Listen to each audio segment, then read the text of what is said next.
Hitler, wanted to surrender, and he absolutely refused, and he persuaded everyone, we have to stand up, we cannot give any inch to this bully.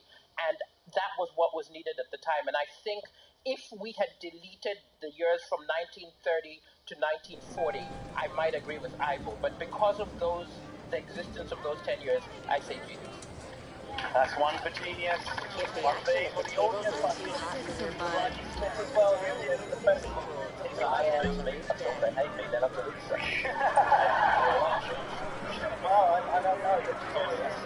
And I'm so sorry to do this, but it comes down to you. I agree with everything that both of these guys have said, which is very helpful, very tense. But to Lisa's point, I think that brilliant what you made very early on in the show, that sometimes you need a bastard to do a horrible job. And there are lots of horrible jobs that you do. And who wants to lead a country? Who wants to lead a country in war? I do think, it's a thankless task. Who wants to lead the country to Brexit? You do need an arsehole, you do need an ego for all of those things. You do. You need to be belligerent, you probably need to be stubborn, you probably need to be you have to be so arrogant. You need to be so arrogant to go, yeah, I'll make that decision.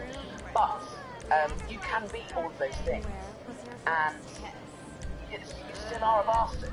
You are still deciding between genius and evil. And if you, whatever you're doing, have millions of people dying under your watch and you didn't care because you were working towards a smaller, narrower, focused, greater good, which ultimately you decided was more important because of how high you prize whiteness, you're evil. Do you recognize me? I think 6-1, but I think we just proved that imperialism worked because the British people said he's evil and the Africans said he's evil. That's it. I can't believe I'm saying it. Thank you very much, my dad. This is on the Jessica Foster Q and Ivo Graham. Thank you so much. This has been Evil Genius from BBC Radio 4. If you're looking for more, you can listen to all our past episodes on BBC Sounds. Hit subscribe, but not too hard. We don't want any hatred. I've been Nick Grimshaw. Thank you very much. Goodbye!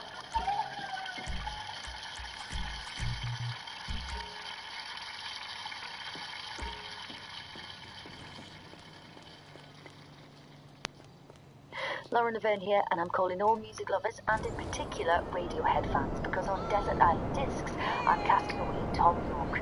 He talks to me about how he discovered music, his love of breaking things, what he felt about his posh school, and how he greeted the band's initial success. He also shares the life advice REM's Michael Stipe gave him, and describes his personal ambitions for the future. And of course, he'll be explaining the reasons why he has chosen each of the 8 sensational tracks he wants to take to the desert island. Do not miss it.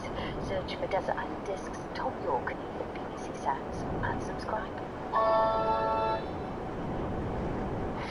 7 years ago, I was filming an East London mosque when the story broke that 3 schoolgirls from the area had gone missing. They were heading to Syria to join the Islamic State group. Shamima Begum was the only one of the girls to emerge from the Alright, we might be ready to move on this thing. If you want to work, you'll... the truth of her story. What do you think people think of you? As a danger, as a risk. The Shamima Begum story on Series 2 of I'm Not a Monster. Listen wherever you get your podcasts. This is the BBC. This podcast is supported by advertising outside the UK.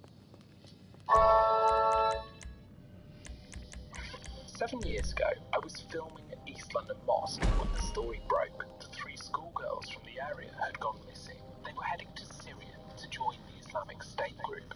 Shamima Begum was the only one of the girls to emerge from the ashes of the so-called caliphate. I've retraced her steps to investigate the truth of her story. What do you think people think of you? As a danger, as a risk. The Shamima Begum story, Series 2 of I'm Not a Monster. Listen wherever you get your podcasts. BBC Sounds, music, radio, podcasts. Warning, this episode contains strong language.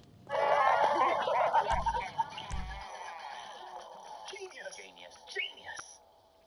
Who remembers less than a year ago when moonwalking and saying hee was fun on the dance floor and not sexually threatening?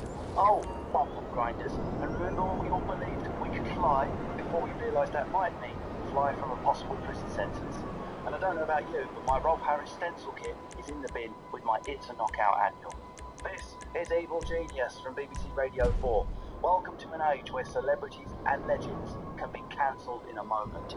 Also a time where people we used to hate are getting radically revised. On this very show, we revealed Margaret Thatcher to be a green energy pioneer. A surprise so shocking, I had to suppress some downloads in Brighton for fear of rioting. One pair of listeners, Julian and Gavin from Hove, tweeted, "After your disgusting programme, we muddled up our foil and card recycling on purpose. Also, our chihuahua, Rylan, openly shat next to a dog bin." We also showed Bernard Manning to be a comic genius with a genuine penchant for charity. Comedians are hypocritical weirdos, only obsessed with getting laughs and self-promotion. Who knew? So to my panel. The idea is simple. We take today's subject, I hit you with surprising facts, and by the end, you must vote evil or genius. It's sale day. Okay, we're throwing this stuff out with the trash. Pick up the product and get it to the drops. Who has a book out. It's called The Other Mother. Is it a comic memoir? Yeah. It is a comic memoir, yeah, about parenting and being. It's what it says on the tin, basically. Lovely. Being the other mother. Larry D, about to go out on tour. Next year, 2020. Yeah, 2020. Have you toured many times before? This should be the fourth one. Aye, yeah, the fourth one. Do you like life on the road? No, I don't like it. I find people I work with last time I've gone to can't get over. I'm not going to stay in a hotel tonight. I've done 8 nights with Lord, not wearing on. Also joined by Esther Manito, you're also about to head off on a charity tour. So catch her whenever you can. Does that mean that you're sort of having to do it for a nominal fee? Yeah, I pretty lovely touring for charity. I mean, well done. It's an awesome charity. Feel free to name check, please. It's called Super Muslim Tour, and it's raising money for Daniel Hill for got children. I feel bad about two of my charities.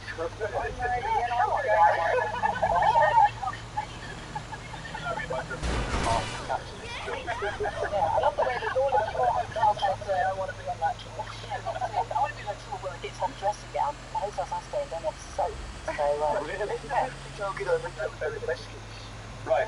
Today, I'm going to ask you whether Mr. Melting Clocks was evil or genius. But before I do that, Salvador Dali was known for his trademark waxed, upturned moustache, which was still intact when his body was exhumed in 2017 for a paternity case. Oh, God. I know. Imagine that. What, just attached to a skeleton? No, it was there. It was against the withered corpse. The moustache was intact, upturned. I mean, this is a metaphor for the vigour of the man. But I want to ask you before we kick off, what's your trademark look? Mine, tragically, used to be a streak of blonde hair down the front of my head, and then my breakdown finished. I go in the shape of my neck. It was in the shape of the double bottom. Ed, so what's your trademark look? Eyebrows. Ah, you're a strong brow. That's for an eyebrow. Scowls, regular. I've always, all work has gone into my eyebrows. Anything, raising children, writing comedy, doesn't matter, my eyebrows. You've got a good brow. How do you describe them for the listeners who can't see you? I think I've got big brows, but I think when I was younger I used to Sculpted, fight. shaping, They are very, waxed. oh, they're threaded. Mono, would you be mono if you were I wouldn't have a forehead.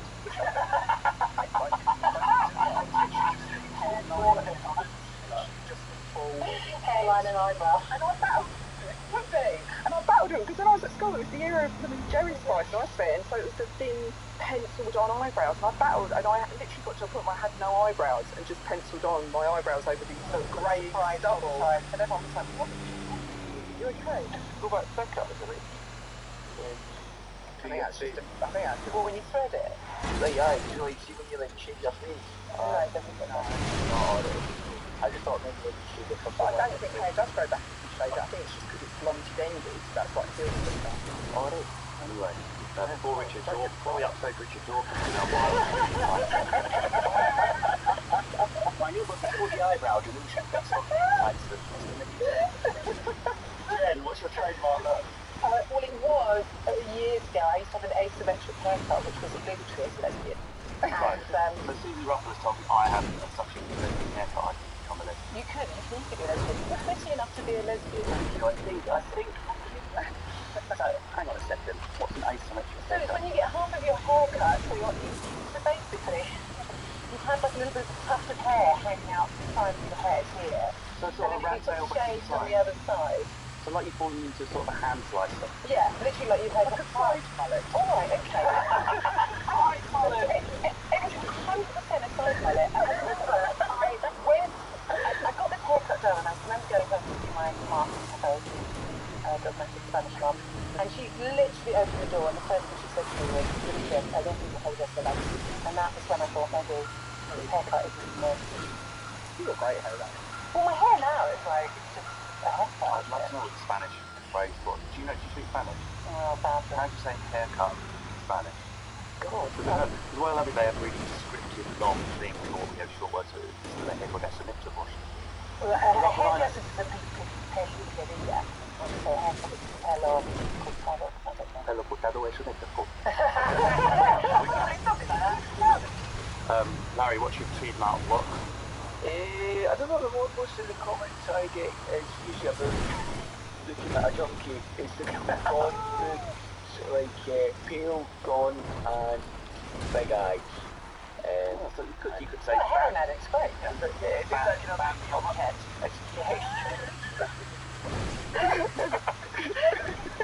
But the eyes are, I think, I've been told my eyes are like, I was like the Dean and Red Master University student.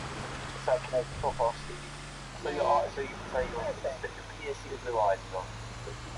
Yeah, but I'm gonna rambling on Kate. So we're talking about Salvador Dali. He was born in Figueres in Catalonia, Spain in 1904. His parents were Salvador, a lawyer, and Felipa. He had an older brother, also Salvador, who died as a baby, and his parents told him his brother's reincarnation. That's going to set you off on the wrong foot. Dali's mother died when he was 16, and his father went on to marry his dead wife's sister. Dali studied art in Madrid, where he met poet Federico Garcia Lorca and the surrealist Luis Manuel Bortolez. In the late 1920s, Dali discovered the writings of Sigmund Freud, which turned out to be a big influence on his art. In 1929, he made the short film Un Chien Andalou, an Andalusian dog. He met his future wife Gala, nothing to do with apples or swimming, and joined the Paris Surrealists. The same year, his father threw him out after Dali exhibited a painting with the inscription, "Sometimes I spit for fun on my mother's portrait." In the years leading up to World War II, Dali produced the works that made him famous, including The Great Masturbator, those melting clocks in The Persistence of Memory, and The Lobster Telephone. Themes of the unconscious, sex, locusts, bread, and crutches were never far from his works. In 1940, he moved to New York, where he performed publicity stunts and appeared in many advertisements. In the 1950s, he moved back to Cadaqués in Catalonia, with Gala and Dali continued to create art and publicity stunts, as well as the design for the close-up box. Come on! Yeah, in 1989. I mean, what a freaking biography. It's so rich, there's so many confusing and conflicting things going on. I think we need to dive straight into envelope number 1.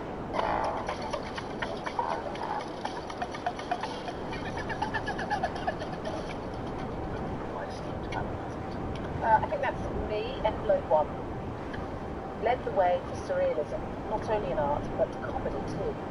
Everyone can picture the melting clocks or the lobster telephone, so he really brought surrealist art to prominence. But surrealism in comedy too. Would there be Monty Python without him, or the Mighty Boosh, or Harry Hill?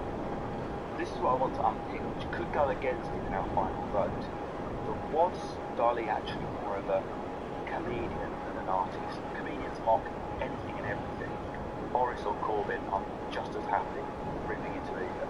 And was Dali the same?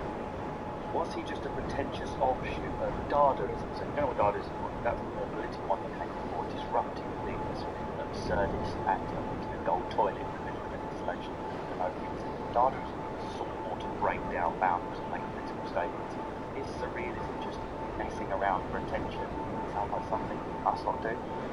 Was Dali just a permanent adolescent with his tiresome upload to conformity?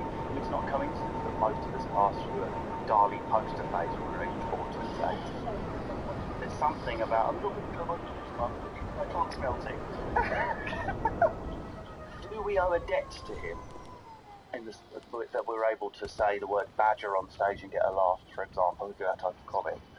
But at the same time, does that disprove his artistic genius, his visual artistic genius? He himself said that he was too intelligent to be an artist. You have to have a certain lack of intelligence to paint greatly, and he was far too bright, which is why he'll never be a great artist.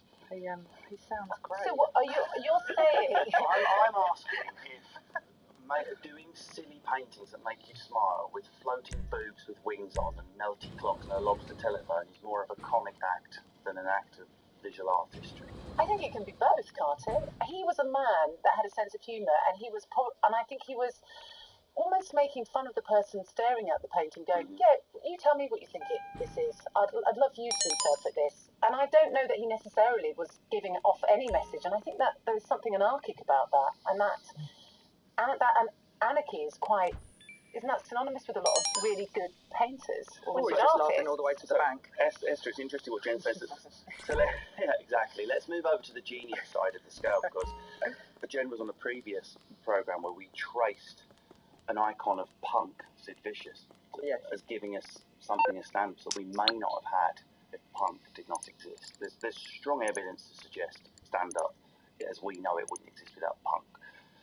Is there similarly evidence that surrealism gave us the ability to make some surprising, weird, idiotic jester backflips that we make on stage? We all use surrealism, little touches of it here and there in our humour, and just think, well, I just said the word badger at the end of that joke to get a laugh, but would you even been able to do that were it not for Dali and the surrealism? Do we owe him that? Do we owe them that? Do you use surrealism at all? No, not massively, but that doesn't mean that I don't see the funny side in surrealism. But I think that's just human nature. I mean, obviously he's just expressing what is fundamentally in us, but then you're saying, would we even be aware of it if it wasn't for Dali? I don't think, for example, Monty Python would have been able to do a sketch where a man just runs forward to the camera and says, lemon curry, and then disappears. I don't know why that's funny. If a man walked into the door of the studio now and just went, lemon curry, and ran out, we wouldn't be threatened like people in the 1930s would be like, there's a madman in the studio. We would find it hilarious. The way students and millennials would use the word, what am I saying, anyone under 50 uses the word random. Oh my God, it's just a random night out. Do you know what you mean by that? You mean something surreal or unexpected happened. It's randomness.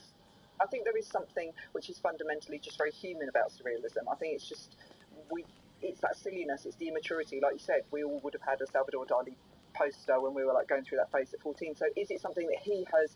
I think he maybe just brought it to light and gave it a label, but I think it's fundamentally part of what it is, of just human nature. So non-committal from Esther. Larry, what do you? I mean, I don't think we realise how much we're using it. I'm just thinking from the current show on touring a little bit. I mean, I don't do a badger walked into a jam factory. I don't have jokes like that. Many stand-ups do, and they do them brilliantly.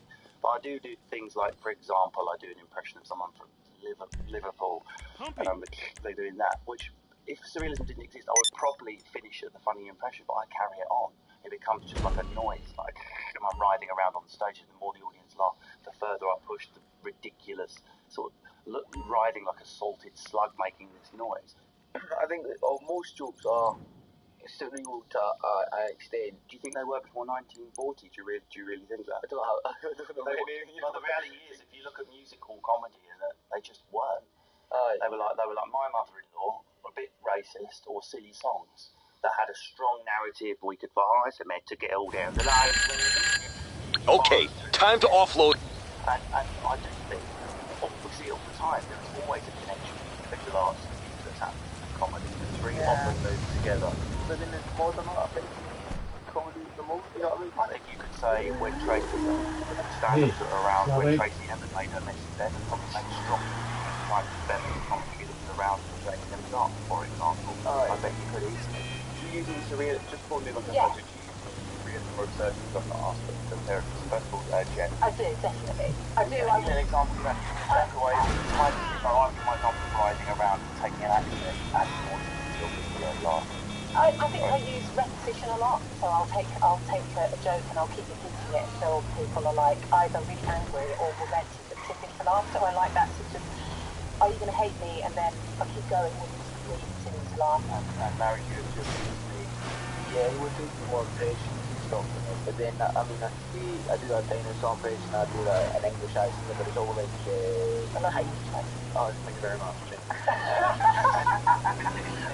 But then I see my mum sings like a whale, and I like do a personify a dog. So also, I think that's a kind of a major serious thing that we even see on Facebook videos now as well. Like when you watch even pets do things, you'll only find it funny if they do something that's humanistic. So that's why he does it. I'm wondering if he's back. I've seen one of the movies before this from on that. I'm sorry to say that. Coming out and got started. I've been those crying laughing. And to see that set that comedy sentence inconceivable given surrealism never exists. This surreal juxtaposition of some marine life in a theatre. Anyway, we have to open envelope 2. I feel like we did not get to the bottom of 3 or something give up. I really think we said he's very clever. We established the features of it. I just don't know if it was something that I don't know if we're just giving a label to part of human nature. I don't know. Is this human nature? Envelope 2.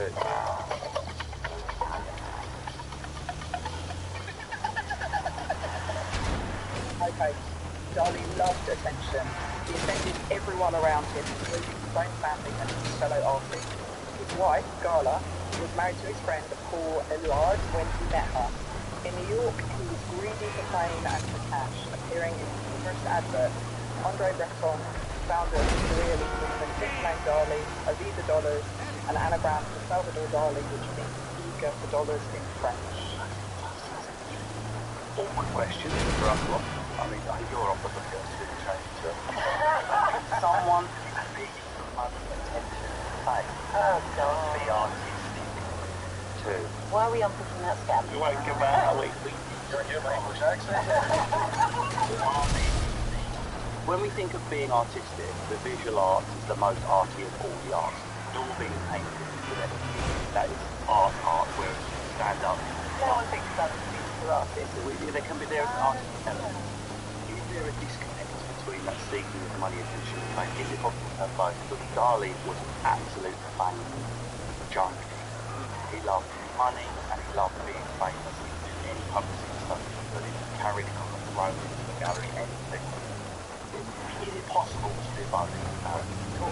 Like, yeah, because the amount of things, your work is common industry, that you hear about, like, to some of the most famous students ever, they'll get the story get passed on before, like, oh, this was the day before the famous that. And you hear a lot of stuff, like, what's the most, or whatever, or what's the wild, or the comics, you know, fun, whatever, done it.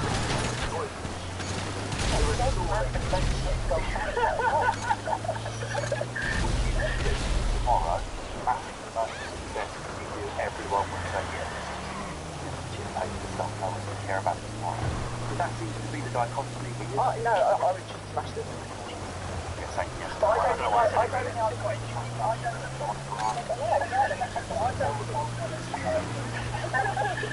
don't think that I'm anything really to the table. I think I write jokes about my daily life, and I like to think that people find it funny because they relate to it, because it's just daily life. I don't think my stories unique. I don't think my life is unique. I don't think I'm sort of bringing anything special. I'm literally just standing up and going, this is the one that my husband, my life does my head in.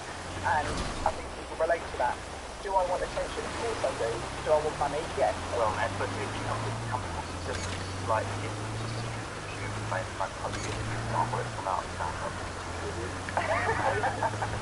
Quite well that I admire, like, she's a fantastic book. She also lectured at my uni. Our artwork is fresh, and then she took a brief, the Bulgari Connection, a novel that had to feature a Bulgari race and paid for and funded by the Bulgari. And she got absolutely slated for the novel is fantastic.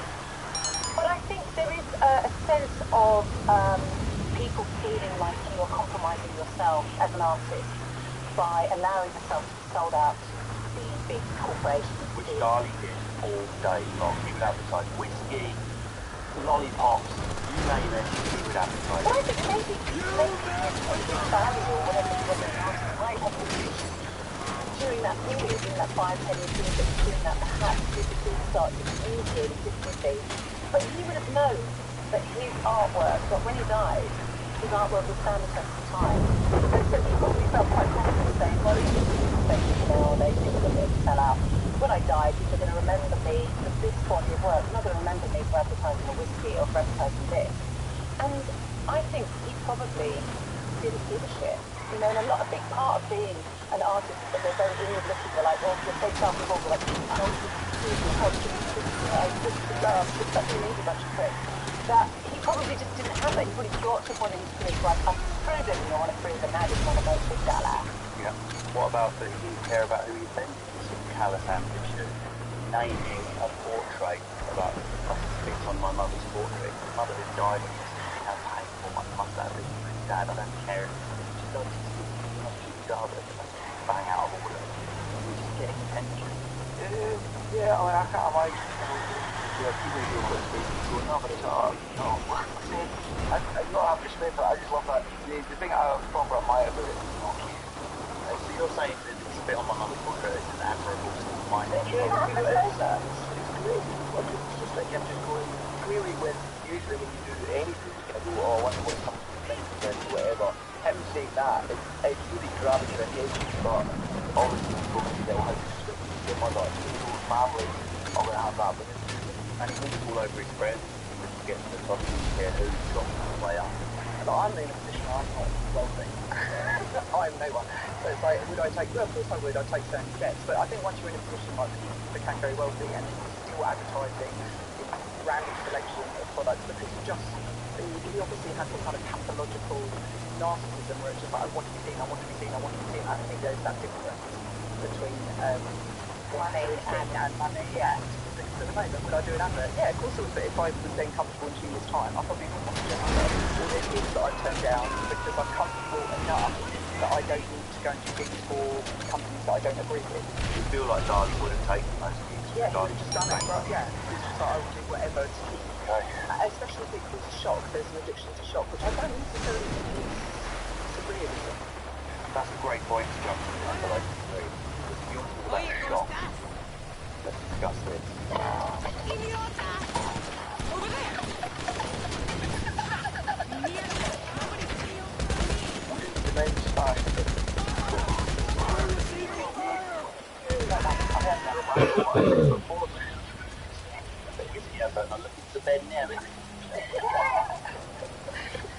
Dali declared himself apolitical. He did, however, praise the Spanish dictator Franco for clearing Spain of destructive forces, praised him for signing death warrants for prisoners, and met with him personally in 1956 and 1970, including Hitler's image in several of his paintings, including The Enigma of Hitler, although he claims that this includes the trend of the dictator. How did he have a career after this? It's just I suppose, let's just say I did a painting because I'm a lots of blokes and other stuff. You probably wouldn't think I was pro-Trump. You probably think I was not pro-Trump. And that's exactly the line he took. He said I was dreaming about it in front of my mind. So that was surreal, close to the head. It doesn't really add up with something sort of pro-fascist friends. He never said I love Hitler march for the Nazis. He never denounced them. No. And to say something which could be seen as he definitely met with Franco and he definitely praised some death warrants that were issued by Franco. Can you blur the line between art and politics, or is it too dangerous when the politics of this abhorrent? In 1936, Dali's close friend and possible lover, Garcia Lorca, was assassinated by Franco's forces, probably because of his homosexuality. Decades later, Dali was still declaring his support for Franco. Surely that's simple. Yeah, I was going to say, because Lorca was assassinated by Franco. Yeah, so that's mental. Okay. Did you? Yeah, it seems really anti-fascism, Lorca. So was your best friend or whatever it is to then go and to be assassinated? You stand by that just shows what an absolute self-involved, yeah, or psycho. Self-preservation. If he didn't want to be associated with Lorca, he then would say, "Oh yeah, I'll shoot Franco because I don't want to be associated with this guy who was a homosexual that you assassinated." But that's decades later when he's in America, and he can pretty much say what he wants. In the States, a lot of the time, when he's saying there is the possibility the guy was genuinely fascist. Yeah. I mean, if you look at his personality when he believes it, the single personality, the dominance of the man over the art, the narcissistic driving forward. I'm guessing you don't want a back rub. Okay, I'll get you out of trouble. No problem. Barry, I mean, you're of course living under Nicola Sturgeon, so you know what it's like. So, yeah, exactly. Scott was there.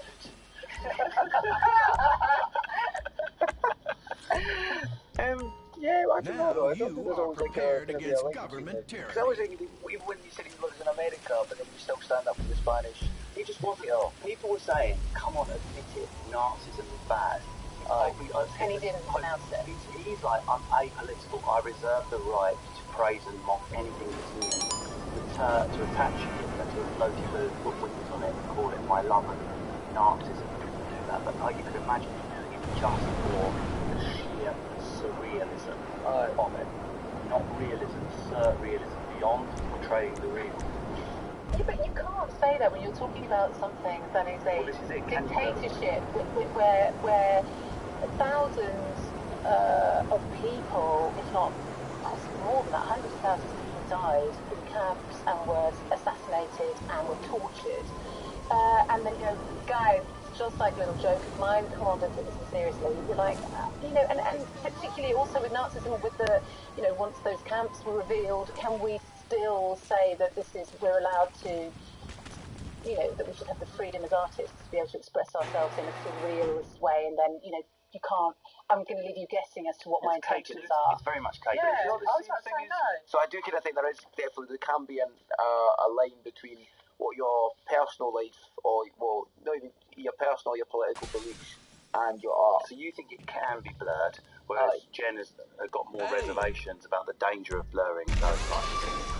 Yeah, I think it's fine to be art as long as you're not but I don't think anyone's going to get encouraged to join the Nazis by a picture. There's a social responsibility as well. I mean, he had status and power, and I think when you're in that position where you've got status and power, and you are a role model, and you're being used as a figurehead for all sorts of different ideas and what's socially acceptable, for you to then go and stand there and go, I refuse to denounce fascism because it is my right as an artist. No, you can discuss it. You can either show that you don't understand it, you don't have an opinion on it, you do support it, or you don't support it. But for you to say, it's my right. No, it isn't your right. You don't have that wealth and live off wealth that is paid to you for the work that you do with no social responsibility. So you could see it as you could almost see it as cowardly. Yeah.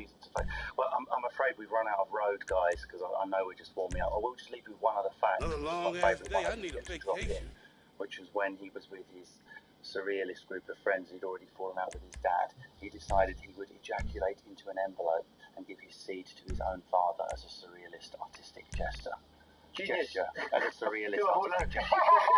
He mailed a packet of his own sperm to his dad. And with that, open the fourth envelope. So this is a fact. You can't open it. This is a man who was neutral about fascism, who posted his own spunk to his dad.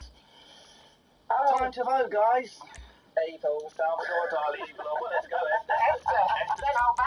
Esther's tossing out the opinions early doors. Esther, your surname looks like it might be slightly Spanish. It is, but it's not mine. I stole it from someone else. It's my husband's.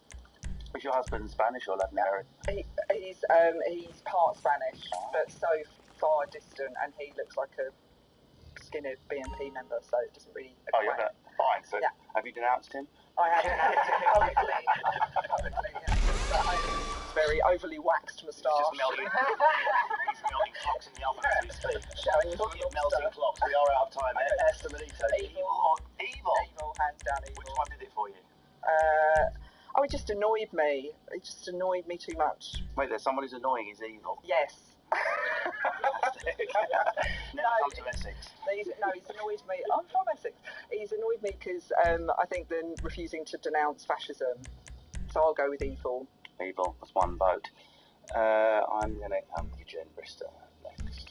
It's Salvador Dali. It's tricky because I do think he is a genius. And we'll never forget that some of the humour, in our toolbox tonight when we go on stage, that toolbox would be emptied a little bit had Salvador Dali not lived. Yeah, I and also I think he always positioned himself as ideologically void, as free of ideology, so not having a position, whether it be so that therefore he could sit and say he was a fascist or he was a socialist or whatever the hell he wanted to say. That said, I think he's a prick, so it's evil from me. Oh, it's two evils, but will it be unanimous? Larry Dean. Lemon curry. Do I take that to mean you're going to go down the genius path? Yeah, because he's affected so much of just all I mean, let's look at his paintings and that. He's still a genius. I can't think of anyone of paintings that I would want to see that is so unique. And I think I'll go genius to that. Obviously, it's political books and all that kind of stuff. But I'm like, the only thing people tend to know Dali for is the artwork. So on that regard, we'll go genius. I'm genius. So it's genius, but it's not enough. We've gone evil, the man who's dug the foundations on which our human. Look at your face, Russell. You're so disappointed. Well, no, I'm not so harsh.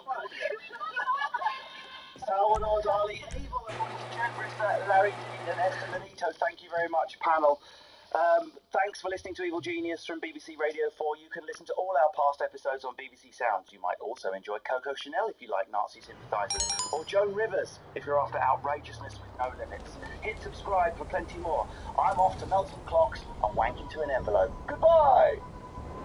Hello, I just wanted to tell you about my new podcast. It's called Classical Fix, and it's basically me, Clemmy Burton-Hill, each week talking to a massive music fan. I mix them a classical playlist. They have a listen, they come in, and we just see where the conversation goes. If you like to give classical music a go, but you haven't got a clue where to start, this is where you start. To subscribe, go to BBC Sounds and search for Classical Fix. Now then, as you were.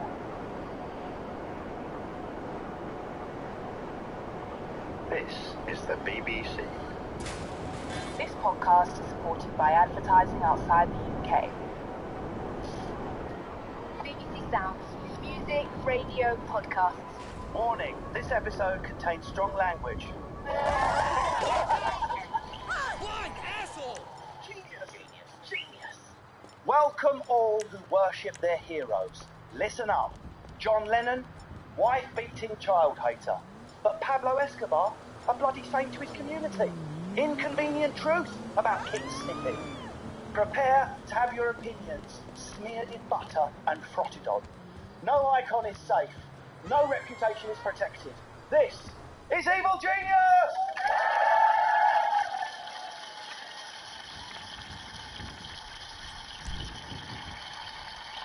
Yes, this is Evil Genius from BBC Radio 4. Coming at you from the fringe! Make some noise, audience! And we are deep inside actual Hogwarts. George Heriot's in the throbbing heart of Edinburgh, which, at the time of recording, is still within the United Kingdom. Hashtag no deal. Hashtag sturgeon emergent. Evil Genius is the show where we take towering figures from history and then ruin them with facts you then wish you didn't know. It says here in the script, leave some time for audience members who've changed their mind to exit. By the end of the show, my panel of funny, cunning punsters will be forced to vote. Very simply, evil or genius. There is no grey areas, no umming or ahhing. Leave that in the student union. It's a hardcore one-way vote or the other. In previous shows, we discovered Roald Dahl wasn't just an anti-Semite. He liked publishing his views too. Hitler must have known something, he said. Oh, and he didn't like kids either. Oh, please let me win a ticket to the chocolate factory, Mr. Jew-hating child despiser. Sounds like such larks. Now, we're at the fringe, so what do you reckon? Should we do a comedian? Let's do a comedian. After all, most of us jesters arrive here and then leave a few weeks later with our reputations in pieces. And in my case, dicks drawn on my mouth on every single poster all the way to Glasgow. But we're not going to do what we did to Richard Pryor, Series 1, or Joan Rivers, Series 2. No, we're travelling the other way, showing genius in a perhaps unlikely place. Audience, let me know how you feel about today's hero, Bernard Manning. I didn't know it. Was Manning evil or genius? I can't be doing it on my own. I've got an amazing panel, jesters, talented every one of them. I've got Marlon Davis, whose show Emotional Blackmail is here at the Fringe. Are you touring it as well, Marlon, afterwards? Is that the plan? Hopefully, yeah. Or look it up, or maybe follow him on Insta, the Marlon Davis. I'm sure I'll talk about it on there. Don't go to a Marlon Davis. He's really unremarkable. It's not the one. No, the Marlon Davis. We've got Leo Keir, Scottish Comedian of the Year, under circuit comedian, doing some of the clubs just like Bernard Manning did in his day, and he's attracted some controversy with his material, getting banned from his venue at the Perth Fringe. He also runs a show, Hate and Live, where comedians hate on audience suggestions. This is perfect for us. Wow. Thank you for being here, Leo. You look so smiley and nice, though. Yeah, well, I'm covering up. Also, Jessica Foster-Q, not banned from anywhere, as far as we know. Well, I'm banned from 20-metre radius of her back garden, but it was just research. I wasn't going to read it. Co-host of The Guilty Feminist, and she does her own podcast, Hoovering, not some feminist rhetoric one about domestic chores, but about food. About eating, yeah, it's slang for eating, isn't it? Bernard Manning would have loved to come to your show, because he was massive. Now, just time to get into it, guys. If that offends you, you're in deep shit. Fire exits left, fire exits right. Now, really briefly, guys, any evil or genius thing you've done? Marlon? I was in a coma 3 years ago. Is that genius or... well, I suppose it's quite genius to go, ta-da, I'm fine. Yeah, I'm fine now, but me being in the coma and waking